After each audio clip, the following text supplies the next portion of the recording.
Curieuses et curieux, bonjour. Les histoires sur les fées racontent énormément de choses, et principalement sur vous autres, êtres humains. Bien sûr, dans la réalité comme dans la littérature, toutes les fées ne sont pas gentilles et bienveillantes. Il y en a des franchement maléfiques et d'autres simplement chaotiques neutres. Dans tous les cas, les fées ne sont pas responsables d'un dixième des malheurs ou des bonheurs qu'on leur attribue. Un exemple fort fameux est celui des changelins. Selon de nombreuses croyances celtes, notamment, un bébé mal formé ou malade sans raison apparente serait en réalité un changelin.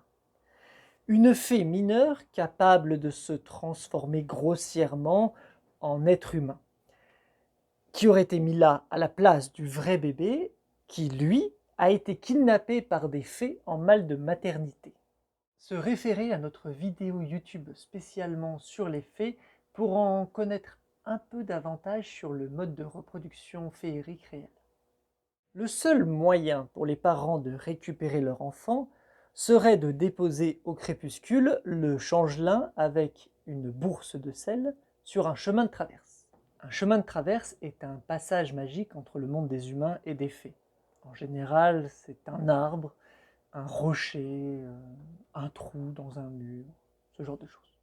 Et si les fées sont touchées par la peine des parents, elles rendent alors l'enfant sain et sauf. Dans le cas contraire, on retrouve le changelin mort à l'aube. Nous vous laissons deviner combien de bébés innocents ont péri à cause de cette croyance stupide.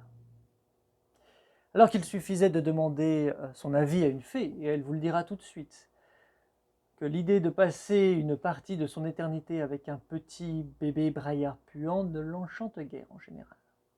Mais que voulez-vous? Vous êtes ainsi, être humain. Vous rejetez la différence, vous accusez les autres de vos problèmes, plutôt que de prendre le temps de regarder bien en face les monstres qui se tapissent à l'intérieur de vous-même. Sur ce, je vous souhaite une curieuse journée et un mardi prochain.